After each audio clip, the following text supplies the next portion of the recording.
Hello, dear audiences. First and foremost, I would like to say sorry for being late, and we got some internet problems, so that's why we're late for that. So, as you know, we are with you again once more with another online discussion called the United States and Iraq relations, especially after the Saddam Hussein period, and also known as Post-Saddam era in Iraq. And today we have a very well-respected and renowned guest. He is Ramadan Al-Badran, is a United States-based Iraqi and American political economic analyst, and he was a former member of the Iraqi opposition abroad between 1991 and 2003. And he served as a member within the U.S. mission body in Iraq between the years of 2003 and 2010 as well. So, welcome once more, Mr. Badran, to our online discussion. As you know, firstly, I would like to ask you, within the framework of our online discussion, the main question, the first question about the United States and Iraqi relations will be, how the United States and Iraqi relations, how did United States and Iraqi relations develop, especially after the United States invasion of Iraq? So what are the parameters and determinants of these relations after 2003? Please.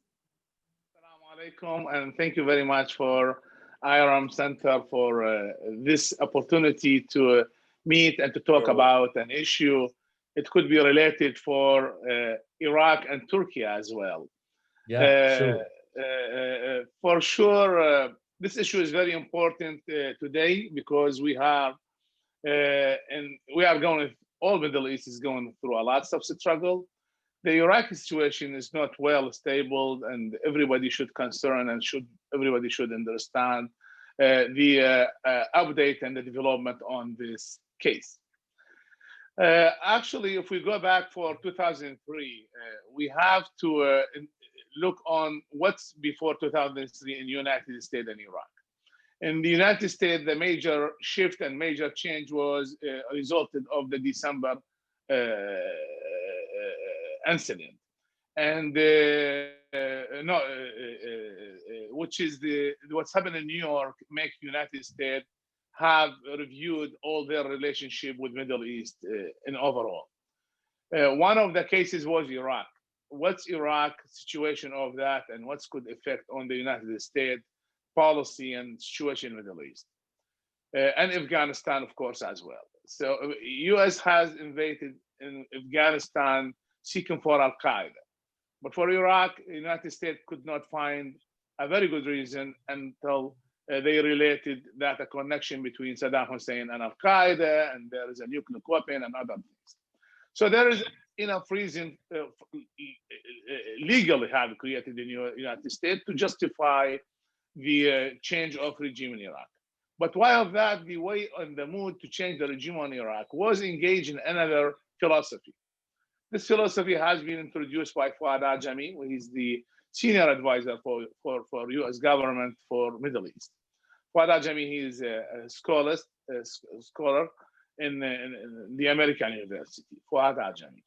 He recommended that what's happened in New York was the result of the mismanage the U.S. policy in Middle East. And that's create a lot of hatred by the Middle Eastern people against the United States. And that should be changed and should be adopt different principles to establish a relation with the Iraq, with the people of Middle East, not with the government. And could be there's three mistakes in there when the United States have created friendship with the regimes and the government instead of the people. Secondly, it's the United States have not looked on the majorities, have keep based relationship with the regime who led by minorities, and the United States have not adopted and support democracy in the Middle East. So Iraq was the choice to start with. Saddam Hussein there, he's kind of radical and dictatorship, minority led, not majority, and no democracy. So Iraq was chosen. According to that, there is a communication started with the opposition groups outside Iraq. And those opposition groups, they have choose 6 major current of the Iraqi opposition to start and arrange with them to change the regime in Iraq. This has happened through London conference, and then after London conference, the invasion started, and the change of the regime has gone in 2003. When the regime changes in 2003, there is 2 path has been engaged in that period. The idea comes through London conference through the Iraqi oppositions, which is try to focus on rebuild the whole state and the whole regime in Iraq by establishing a system of republic, parliament, and democratic system, and then for managing the country, adopting the federal system, which is like United States way, by breaking up the government and try to dispute the money and the power all around the country by creating a lot of local governments on the cities and on the counties, and then all the way up to the top of the pyramid. That was the reason. That's the way how the opposition was recommended from London conference. United States have agreed with that, and as soon as they engage in there, they start establishing small governments on the sub-governorates, on the counties, on the cities, going up. And this is, they believe in that this new small government will have some money, and they will have the authority and the council to manage their local community needs. And this way there is a strategy to shift out the money and the power from Baghdad and from the center toward the people. And that's the only tool to create a democracy. And then we have a large base to have more political stability and more security, and have the country have rebuilt again by the power of people, not the power of the politic parties. During that, there is a new shift. It was a surprise for the United States that the same Iraqi opposition, they were talking about democracy. They start looking for to stay in power. And to stay in power, they cannot give and hand up the whole power to the people and the authority to the people. So what's the way to keep the power and keeping the democracy as well? So this conflict in that time create a new maneuver around the constitution during the writing. There is a call to let the Iraqi people in electing members and create the National Assembly by the time being on 2005. And the National Assembly, that's what the new constitution should be wrote instead of written by and adopted by the Americans. And when the Iraqis engaged with this, unfortunately, there is targeting to their power and maintaining to keep the power on the hand of the elected and selected powers comes from the Iraqi opposition. What they did actually, the Iraqi as a parliament system, the power should be on the head, the head of the power should be in the hand of the parliament. But what they did, the Supreme Council and the parliament, which is the Senate or the Union Council, they freeze it. They don't allow it to pass it through until 2010. They should be. So they keep for themselves the seniority in the parliament. As we know, each parliament divided for 2 rooms or 2 councils, representative and Senate. The Senate, they don't allow the council of the Senate to be built and established, but only they allow the representative council to establish. and the representative council should be built on base Iraqi population divided by 100,000 people. So there's about 300 seats. This also, they try to they play with the way and the setting of how you get one person from each 1,000 people to bring it to the parliament and have him a direct representative of the people. Instead of allowing that, they make the whole country as one election office or as election list. And then they change for governors to be. So never have a chance for Iraqi people to have representative. This is big shifting in building the parliament. That's the main problem in Iraq until today. That's who really holding the custody, who is really holding the authority. Is it the Iraqi people or the who get into the parliament, or who is out? He's out of the parliament. So actually, over the time, it's been approved that Iraqi people have no power and they cannot exercise their power.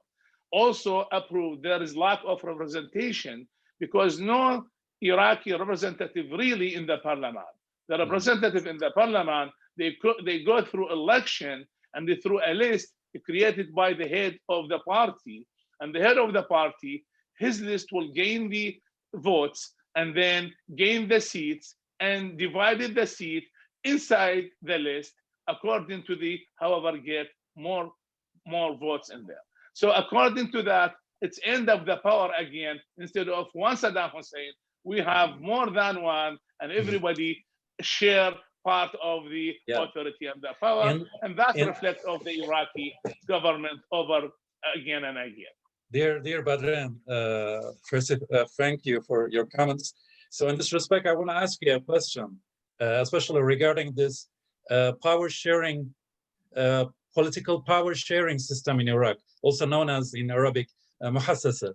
So my question is that when the Iraqi parties supporting the United States invasion agree on this power sharing system, and right now, you know, it is a very controversial issue in Iraq nowadays, especially. So are they satisfied with that issue, with this power sharing system right now? So as far as I know, we are saying on the streets and people are continuously complaining about this power sharing system, especially the Iraqi youth. So what are your comments on it? So how can you ask this question?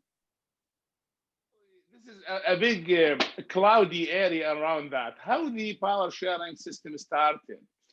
The actually United States, when they come to Iraq, they come with the whole package to build the whole state of Iraq, included that the governing system. So the governing system, it was part of the big package to rebuild the whole things. But the principle US was needed to have the power of people. Now, how the muhassasa started, how the power sharing started, they started while in that time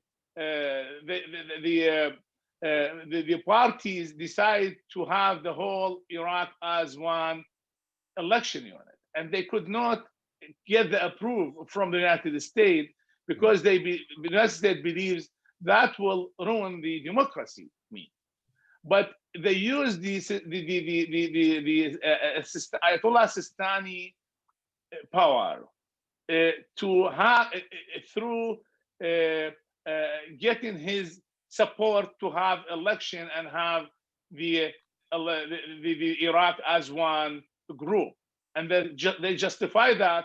Hey, we are as a Shia, as example, we are majority, and the Iraqi people inside, they will never able to write the right constitution. They are not, they don't have enough knowledge to build a new country, and we are from the opposition. We can do better. So if the whole Iraq is one election office, we can engage ourselves at least for 4 years until we establish the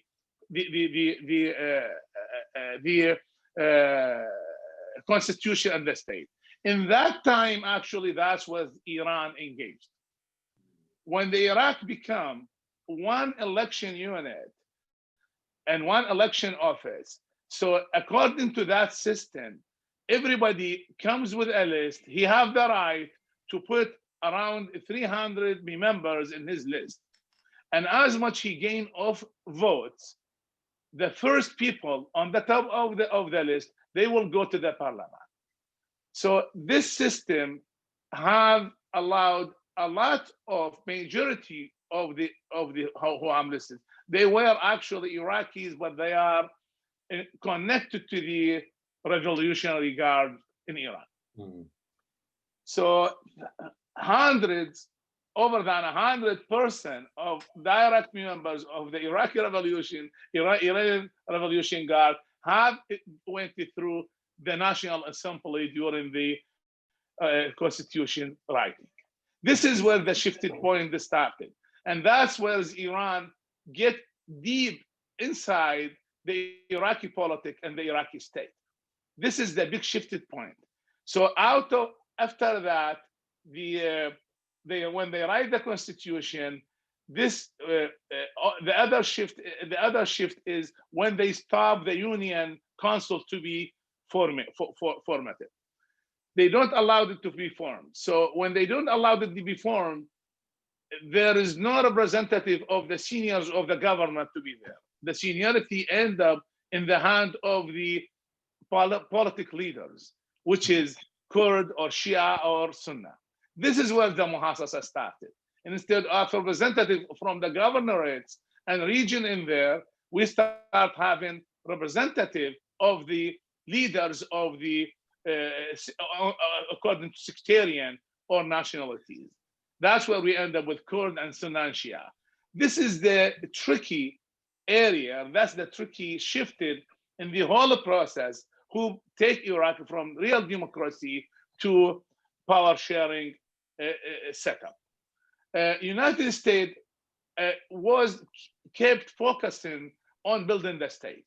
So in 2005, when they hand over the power for Iraq, they were spending a lot of money, of course, and effort to establish the city, the system and the state.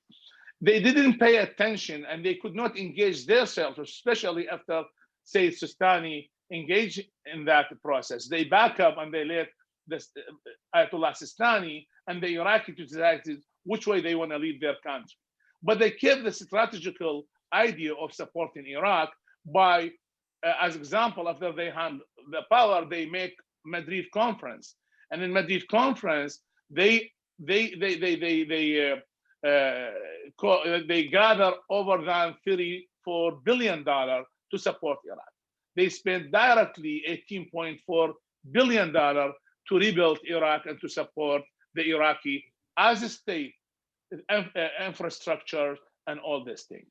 And after that, they went to the Paris conference to have some credit for Iraq out of the billions of debt. So out of over than $125 billion, United States could cut nearly $80 billion of that debt against Iraq.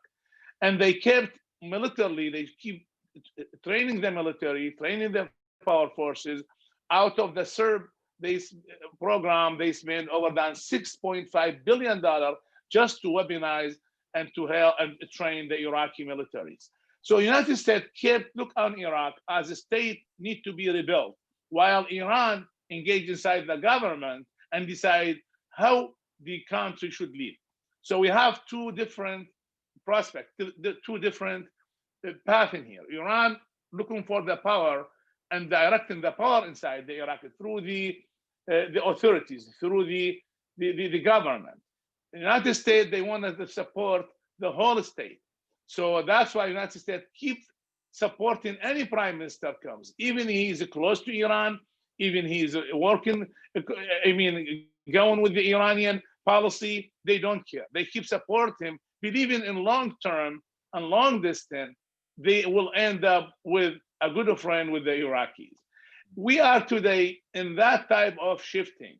The Iraqi people themselves, now they are divided in two directions. And unfortunately, there is third direction, which is more important, the Iraq. Is the Iraq the priority today in Iraq? it's more, no, it is more either Iraqis, they believe they feel better if they are close to Iran. Some of them, they believe better to close to United States. This divided inside Iraq today, actually, it's shown clearly with the visit of Kadhimi to Washington recently. So thank you, thanks a lot for your detailed explanation again. And in this respect, I want to ask you another question, especially back to the United States-Iraqi relations again.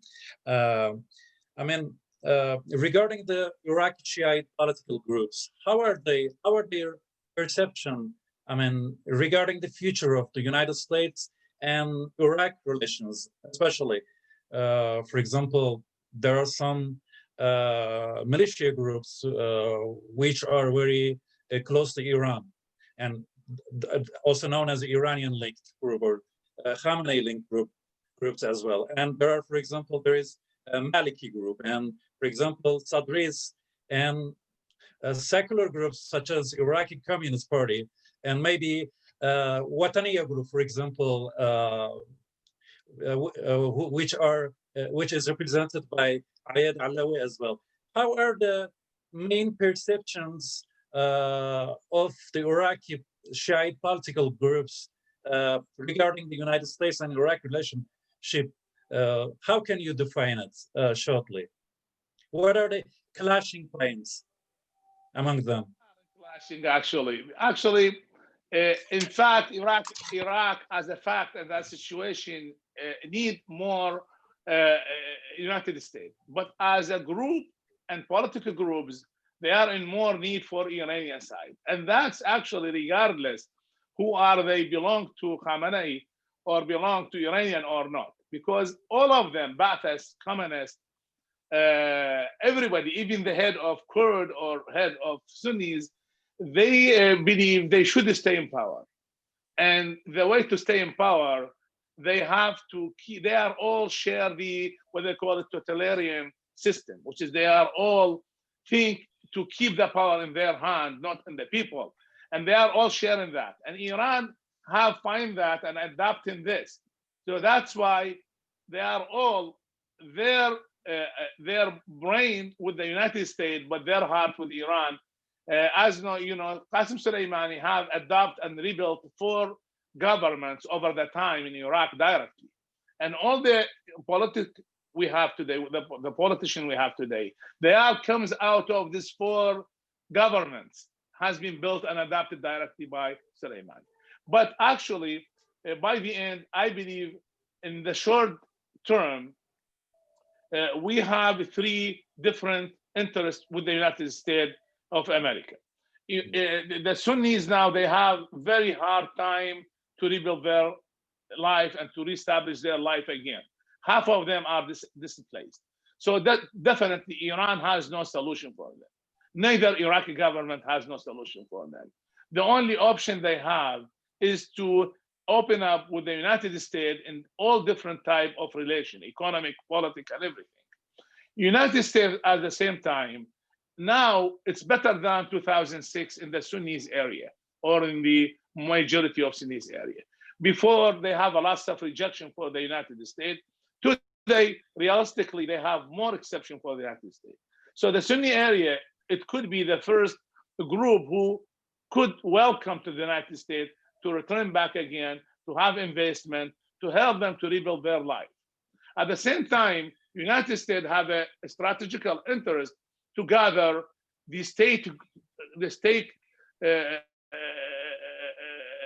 Gulf state countries with the Europe through Turkey.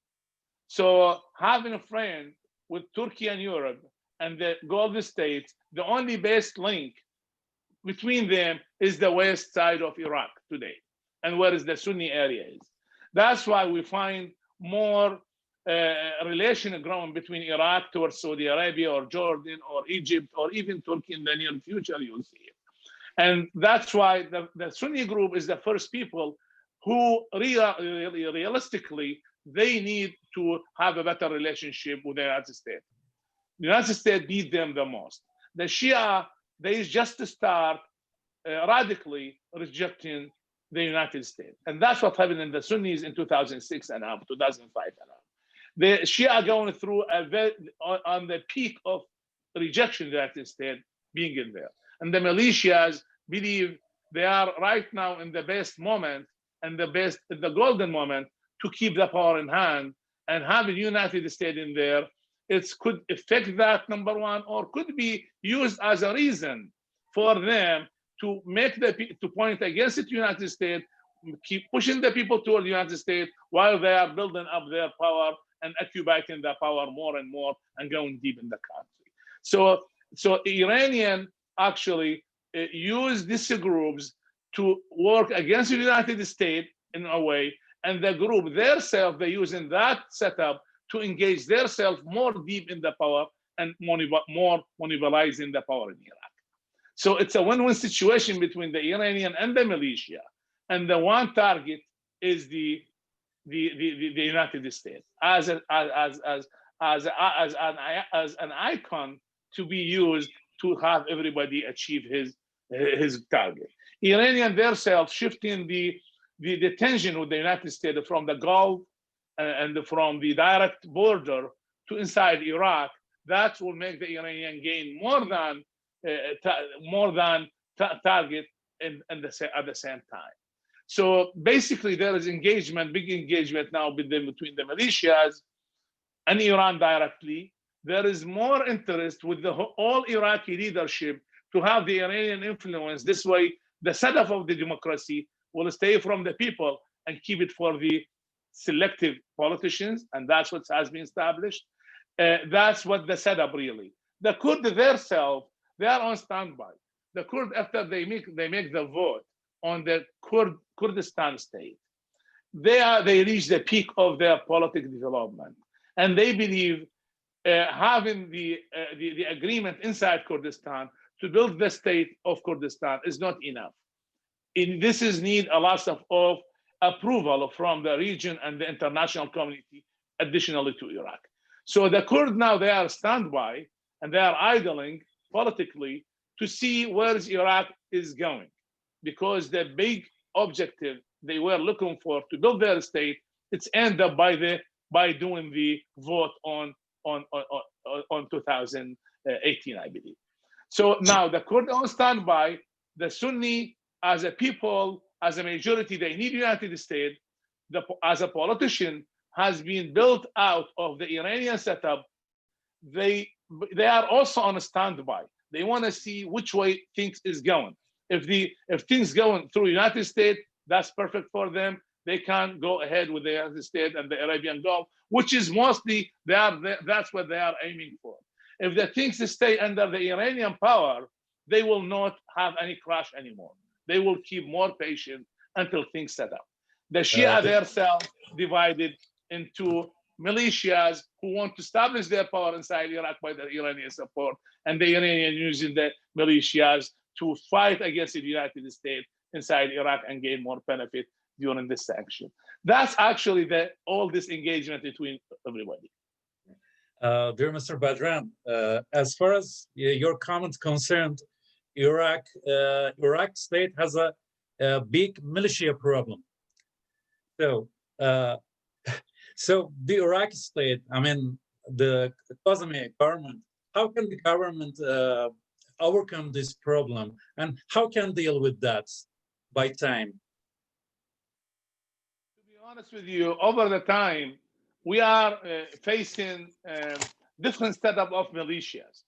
The militias over the time now, especially in Iran, they change from militia setup to mafia setup.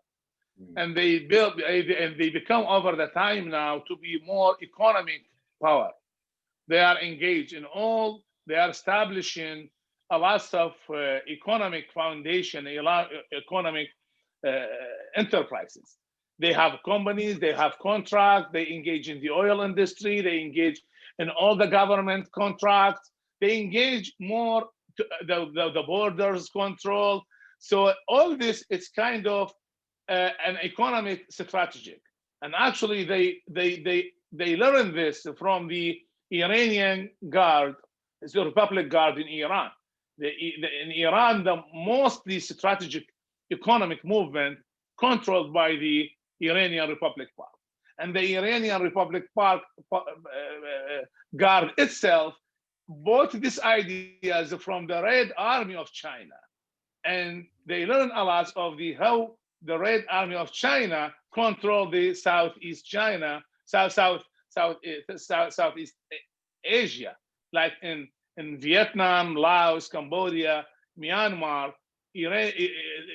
China have a deep knowledge about how you control other people by their own people and gain that benefit. And also they learn from the Red Army how they control their own country and hold all the economy in their hand. The Iraqis militias, they adopt this, they adopt a lot from this knowledge, and they've been trained for this knowledge. So in near future, we are not going to see a militias. We will see a giant mafia and big mafia of economic control the whole Iraqi economy and maybe the region. And that's what happened like in Hezbollah in Lebanon over the time. Hezbollah now is not become as a political tool, it become big giant economic tool, and then the politics is just a result of that power.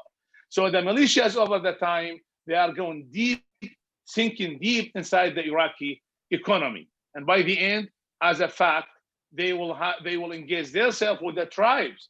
And today there is engagement between the parties and the Iraqi local tribes, with the head of the tribe to gather companies or big companies to have more contract in oil industry and the economic industry. So over the time, you will not see the militias fighting with the weapon. You'll see them fight with the economic tools, and the economic tools, it will create the politic setup in Iraq.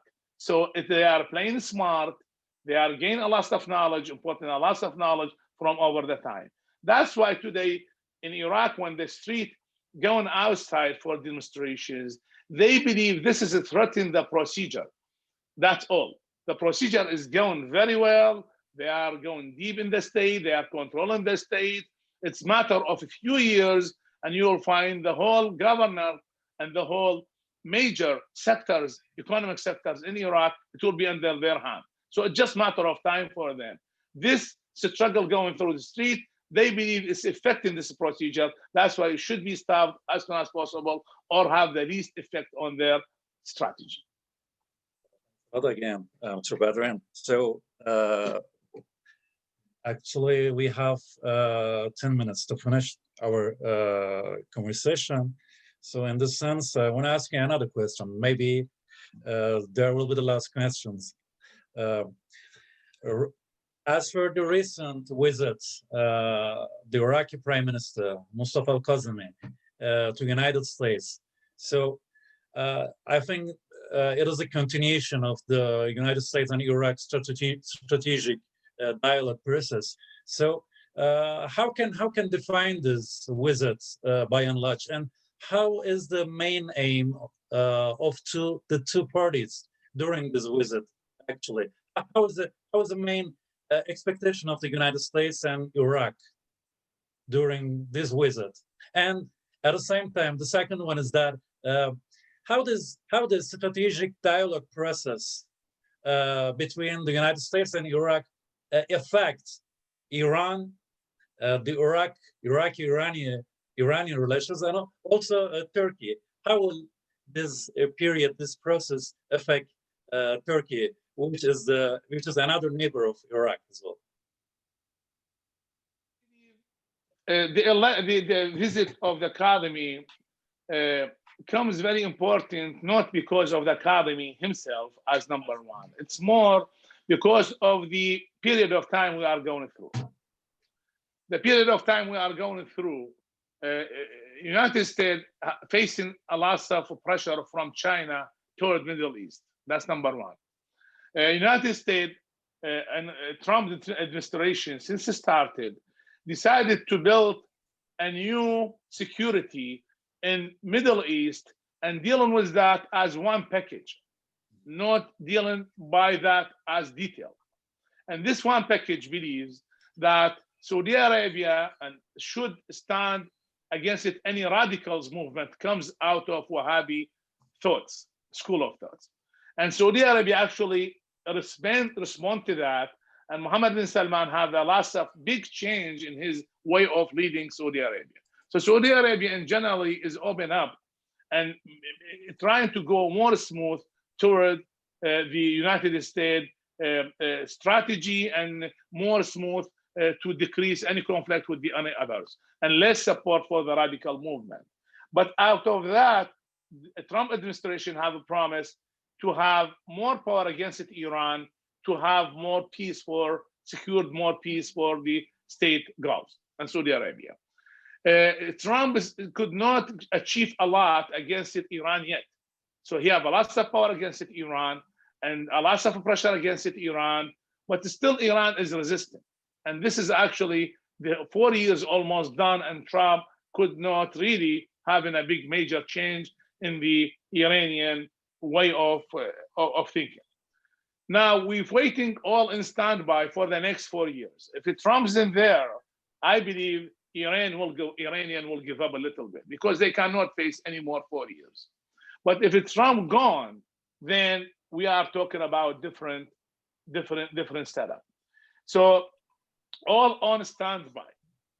The Iraqi in middle of this, it has own struggle and really practically need the support of the United States. Iranian going through a lot of struggle, and they need the Iraqi support in all different way. So by the end, Iraq in between the tension of Iran, which is need him to keep supporting them while they are going through all this, and they need to keep also Iraq as a weak state now to keep more influence inside Iraq. So Iran have two things: lean on Iraq and engage more deep inside Iraq.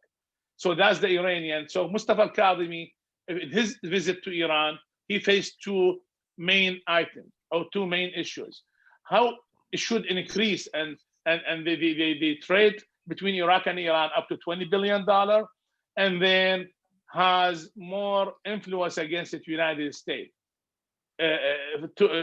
for the side of Iran. When he went to the United States, he faced the opposite way, which is United States believe it's the time to stop the influence of Iran, to control the influence of Iran, and to have more engaged deep inside Iraq, but in positive way, because the United States have the money when Iran don't have. But the United States doesn't have the government and the power and the political support, but Iran has. So we are shifting money toward politic power or to politic influence. Iran and the United States in this area, who have the money and who have the politic influence. So far, Kadhimi failed in this situation. I believe after his visit and after the promises he had with the United States, Iraq practically more in need to the United States. The way how he behaved after coming from the United States, it seemed he's more powerful. He having more faith of himself to start the fight. We don't know. It's early to start the fight with those militias who established over years in the Shia area? We don't know yet, but I believe this fight should start, and this battle should start. Early or late should start, and the earlier it started, it could be better. When we said early, it's because you cannot give up that. You are facing either there is Iraq or there is no Iraq, and the militias will end up with no Iraq. So that's why it's time for the battle. It's time for the fight, and I believe the fight is already started. So we don't know how much we can gain. Are we going to have a better control on these militias? Are we going to have a politic setup with those militias, or really the militias will ignite a big war inside the Shia area, and the Shia will engage the same period when the Sunnis gate in that period during the Al-Qaeda and ISIS when control the Sunni area. It's all mystery. It's all mystery, but the battle should start. What we hope, this battle will go through democratic way. We hope everybody fight against the election box. We hope everybody fight to get to the power through the election, which is there is chance of that too. because if everybody has formulated himself to have the tools to go to the election, it's matter how easy to go to the power. That's the case. How easy to use a 100 people to as election office or governor of the whole country. That's what the struggle exactly going on now. This system, what type of election system, that will decide who is powerful to get into the election or not. For Turkey, I believe personally, Turkey have a great opportunity to play roles in all over Middle East and Europe. Turkey have great economy, have a great political establishment, have great, have a great situation to have a perfect rule politically and economically to rearrange the air. To be honest and to be fair and to be truthful, I don't wish for Turkey to engage themselves in any conflict cases, such as Libya or Syria or Iraq. This is not the right time. You are, as a Turk, you are in the peak of everybody. You are in better situation even than Europe, for sure, on the peak of all Middle East area. You have a great relation toward Ukraine and other countries. So you are in the peak to be a future leader, but leading by economy and leading by politics for long term is the right path for you. Going deep down toward the conflicts, that will bring this conflicts toward you, and you will not gain much as much you keep your situation as is. So maintain your economic and political situation. You have a great relation with the NATO, great relation with Europe, great relation with Iran, a great relation with everybody can be.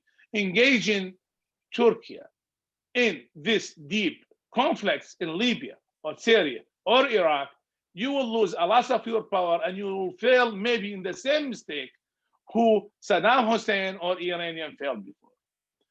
You are in the situation where you go out and out. Don't sink deep inside the detail. That's my recommendation as a person who have monitored the area for over than 30 years through Iraq and through United States and through the world, and try fairly look on everybody what should do. I believe Middle East need Turkey to stay as a big and giant economic and political power. We need it as independent, and we need the fatherhood of Turkey. As Iraqis, we trust Turkey more than Iran. The mentality in Turkey is kind of mixed between a conservative environment and democrat and modern environment. And you've been approved through the last 3 or 4 decades that Turkey could be a great sample of the Islamic and Eastern state to be a successful and a great leader. It is the time for you to play the fatherhood with not deep engagement in the detail. This is very important. Otherwise, the whole Middle East and the whole Islamic state in Middle East, they will be with no umbrella. They will have nobody cover them. And they have no choice unless they break up, either going to China or going to Europe. And in that time, they lost their share benefit, and they use the umbrella. Iran never got to be umbrella to nobody. Iran fight to be umbrella to everybody, but never could gain that. The problem not with the rule itself, the problem with the way how Iranian wanted to do. I don't wish for Turkey to copy this Iranian thinking of engaging themselves in the detail of the Middle East. You should stay as a father, play the fatherhood. Play the fatherhood because it is needed and needed to everybody and could get you more benefit than any other situation. This is what I believe. So according to that, I believe is the time, as Mustafa al-Kadhimi has been invited to Iran, invited to America, invited Saudi Arabia. It's the time for Turkey to invite also Mustafa al-Kadhimi, and also put on the table what could Turkey could offer. Turkey can be a link not only for the gas pipelines to Europe. Turkey can have the chance to be a part of the link for the transportation from China and India to Europe. This channel never been established yet. We are going through a struggle. Saudi Arabia now want to play that role. They want to play a fast track through Iraq to Turkey to Europe. This way, the goods come from China or India will land on the Saudi Arabia ports and going through the trains through Iraq, through Turkey to Europe. This is a big transportation and big project coming in the near future. China needs that too. Everybody looking for using the land of Iraq to go into Europe. And you cannot go to Europe from Iraq unless you go through Turkey. So the China, Saudi Arabia, Kuwait, Iraq, everybody fight who will play the new fast track will join China and India to Europe. Turkey can be the part of that. And this is a big major things make Turkey should support the Iraq to rebuild more relation with US and with the Gulf state and become part of that. This will gain a lot for Turkey too. So a lot of strategical reason for Turkey to look on themselves as a part of Iraq in many different reasons. So that's my advice and my recommendation as fair analysis. That's what my view for the situation. Thanks a lot for your detailed answer again, Mr. Badran. Unfortunately, we've finished our time and we have some questions. So if you don't mind, we want you to answer these questions. And the first one is that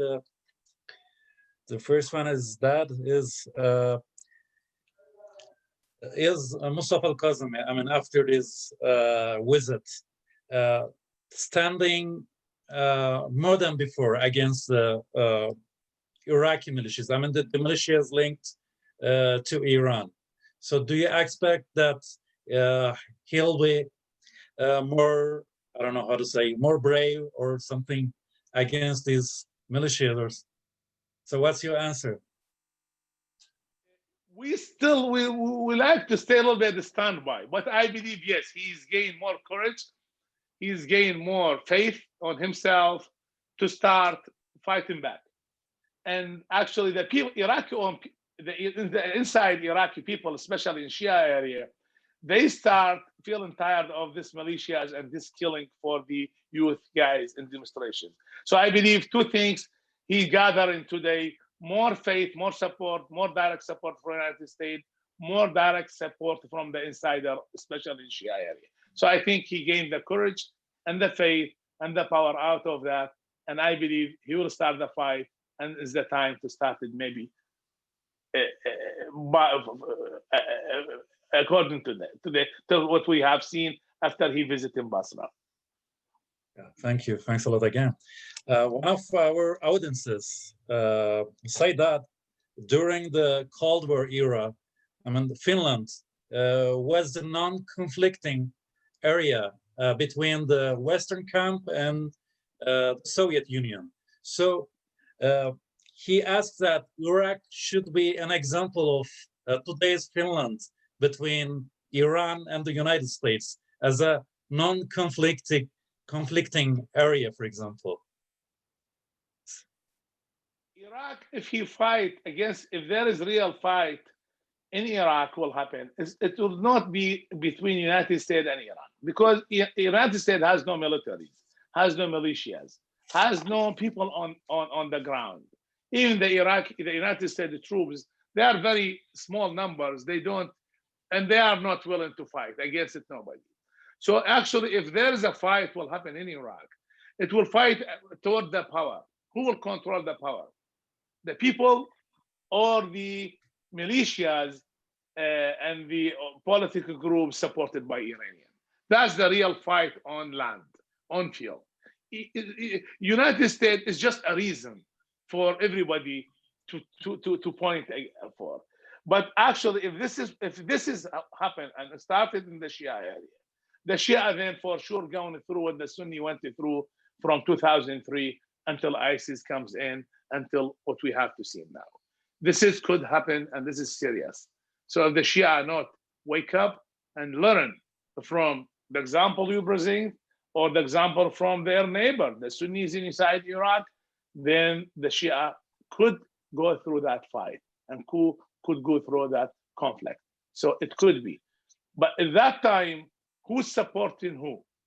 Actually, we believe Iraqi people inside will fight against it, the militias, against it, however supported by the Iranian. But the question, who will support the Iraqis themselves? We don't know yet who will support. And we are in situation like the Syria and Yemen and Libya went through. We are going through that critical situation. If anybody support the Iraqis inside, then the fight, it will be wild and long. If nobody support them, they will be losing the power. And Iranian militias and Iranian power and those politics has been built on Iranian, they will be established and more, and then we will face more injustice. We'll face more people, more poverty line going down, more poor, more miserable people, and that will also backfire again and threat the stability. So Iraq going through very conflict situation. It's a mix of the Sunni situation, Finland, the Vietnam, Libya, Yemen, Syria, all the situation together in the moment of Iraq is going through this, the moment of all the situation together. Yeah, thanks a lot again. And actually, this will be the last question about our discussion.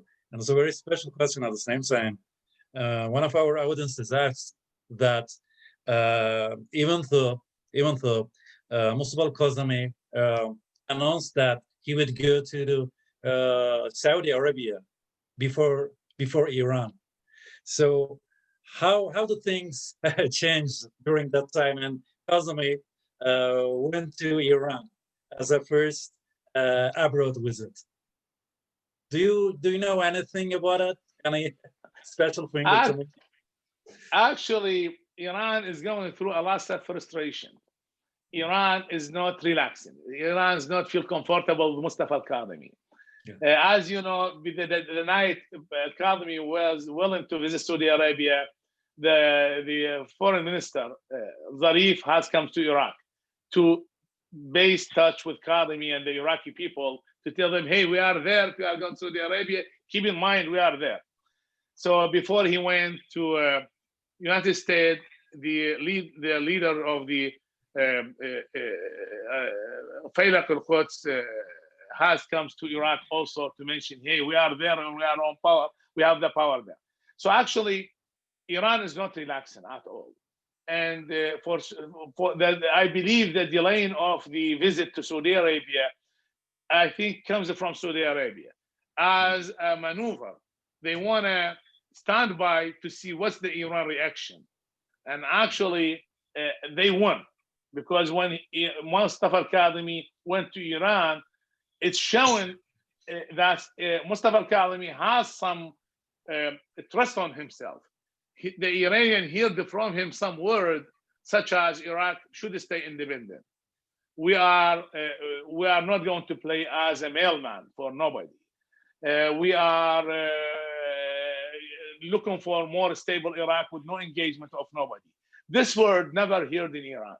So that gives Saudi Arabia more trust that, hey, the man, he will have in long term the faith and the thinking of better situation with him. So the delay of the visit to Saudi Arabia, I think, has come from Saudi Arabia. And they figure out, let's see what's going on before we meet. And that was very smart and successful way to do it. And I believe they are now, when they host Mustafa al-Kadhimi in any visit, they understand what's the Iran situation, what the US situation, and the Iraqi situation, how look like. I believe it was a smart of Saudi Arabia to delay the visit, and I think it will be the last touch from Saudi Arabia to form Mustafa al-Kadhimi situation in Iraq, especially in the matter of the economic. That's why I believe time for Turkey to engage and to have another balance. And I think Turkey it will have very positive effect on the situation. Thanks a lot again. And there will be a question of mine actually. Sorry, I want to ask you. I mean I don't know how to say. Especially, I'm gonna ask you about the Iraqi youth. I mean the last demonstrations, which is going on in Basra.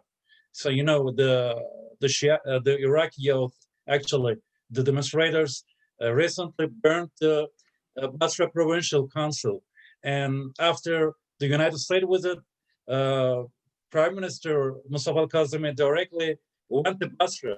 So in this respect, I want to ask you that how is the current situation in Basra, and how are the main demands of Iraqi youth, I mean Iraqi people by and large, by these demonstrations?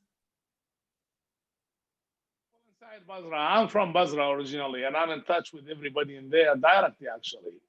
It's very big tension in there, big tension. The militias have a lot of control and influence over the people. People, the demonstrators as a youth, they end up with dead end. They believe they have no future. They believe the country have not enough economy to point them in the government work and government job. And the private sector in the south, especially, and in Basra, have no influence in the market and the economic movement. So there is only one option for the youth people to be pointed and to be employed by the government, and the government have no money to employ anymore. So they are in dead end. That's why all these demonstrations, they were looking for better future. This tension will stay, but this moment now, because of the killing and the weapon out of control inside Basra, many of these guys start moving out of Basra to avoid any killing, and they target all over Iraq, Kurdistan, and others, looking for better, they refuge for better place for peace for now. And the demonstration themselves still is ongoing, but actually going with very alert of what's the next step. That's why Basra situation is very under a big tension and big struggle for now. And I believe Mustafa al-Kadhimi engagement will help to help the people and help better setup for the situation. So it's the time. Yeah, as I told you, we finished our conversation and also our question and answer period. Thanks a lot again for joining us. And we, as a Center for Iranian Studies, would like to thank you once more for your participation. And hopefully we will meet in the near future regarding the US, Iran, and also Iraqi, discussing on these issues as well. So thanks a lot again. So hope to see you soon. And thanks a lot again. Okay, have a good day. It was a pleasure. Thank you. Very interesting. Yeah. Thank you very much. Same here. Thank Thanks you. a lot. Thank you very much. Thanks.